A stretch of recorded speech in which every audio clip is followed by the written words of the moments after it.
Tollywood star hero icon star Allu Arjun గురించి ఇప్పుడు రోజుకో వార్త బయటకు వస్తోంది. ఆయన తప్పుందో లేదో చెప్పలేము, కానీ జైలుకు వెళ్ళొచ్చాడు. ఆ తర్వాత ఏం జరిగిందనేది అందరికీ తెలుసు. పుష్ప 2 మూవీ మాత్రం భారీ సక్సెస్ ని అందుకుంది. అయితే అల్లు అర్జున్ ఫ్యామిలీ గురించి కొంతమందికి సరిగ్గా తెలియదు. ఆయన భార్యకు హీరోయిన్ కన్నా ఎక్కువ ఫాలోయింగ్ ఉంది, కానీ సినిమాల్లోకి మాత్రం రాలేదు. సోషల్ మీడియాలో మాత్రం హైపర్ యాక్టివ్ గా ఉంటుంది. గ్లామర్ ఫోటోలను షేర్ చేస్తూ బన్నీ ఫ్యాన్స్ ని ఆకట్టుకుంటుంది. ఇక మొన్నటి వరకు కేవలం ట్రెడిషనల్ దుస్తుల్లోనే కనిపించిన బన్నీ భార్య స్నేహారెడ్డి రీసెంట్ గా ఫుల్ బ్యాక్లెస్ ఓపెన్ బ్లౌజ్ తో గ్రీన్ శారీలో ఫోటోషూట్ చేసి కుర్రాళ్లకు చెమటలు పట్టించింది.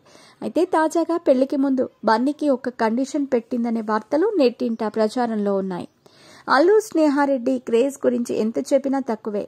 కాగా సోషల్ మీడియాలో ఈమె గురించి ఓ నిజం బయటకు వచ్చింది. అల్లు అర్జున్ కు ఒక కండిషన్ పెట్టిందని టాక్.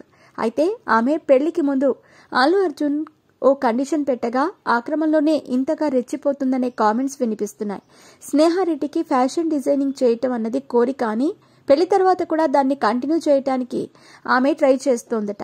దాంతో అల్లు అర్జున్ అలాగే అల్లు అరవింద్ కూడా స్నేహ డ్రీమ్స్ కి అడ్డు రావటం లేదని, ఈ క్రమంలోనే తాను అంతలా రెచ్చిపోతుందని కొందరు చెప్పుకొస్తున్నారు. స్నేహారెడ్డి తన లైఫ్ లో చేయాలి అనుకున్న పనులను చేసే విధంగా భర్త అలాగే అల్లు ఫ్యామిలీ కూడా సపోర్ట్ చేస్తున్నట్టు తెలుస్తోంది. ఈ అమ్మడు ఈ మధ్య హీరోయిన్లను మించి సోషల్ మీడియాలో గ్లామర్ డోస్ పెంచుతోంది. హాట్ లుక్ లో హీరోయిన్లకు అసూయ పుట్టిస్తోంది. దీంతో ఫ్యాన్స్ షాక్ అవుతున్నారు. గత కొద్ది కాలంగా ఈమె పోస్ట్ చేసిన ఫోటోలను గమనిస్తే తన అందాలను కాస్త ఎక్కువగానే ఆరబోస్తోంది. స్టార్ హీరోయిన్స్ భార్యలలో సోషల్ మీడియా ద్వారా ఎక్కువ ఫ్యాన్ ఫాలోయింగ్ సంపాదించుకుంది స్నేహారెడ్డి. ఇక బన్నీ విషయానికి వస్తే రీసెంట్ గా పుష్ప 2 మూవీలో నటించాడు. ఆ మూవీ బ్లాక్ బస్టర్ హిట్ అయ్యింది. ఇక త్రివిక్రమ్ తో సినిమా చేసేందుకు రెడీ అవుతున్నాడు. త్వరలోనే ఆ మూవీ గురించి కూడా అప్డేట్ రాబోతోంది. ఈ మూవీకి ముందు బన్నీ గ్యాప్ తీసుకోబోతున్నాడని సమాచారం. ఆ తర్వాత సినిమాను సెట్స్ మీదకి తీసుకెళ్లనున్నారు. ఇక పుష్ప 3 కూడా ఉందనే వార్తలు వినిపిస్తున్నాయి. ఆ సినిమాపై బన్నీ ఇంట్రెస్ట్ చూపించలేదనే టాక్ ఇటీవల వినిపించింది.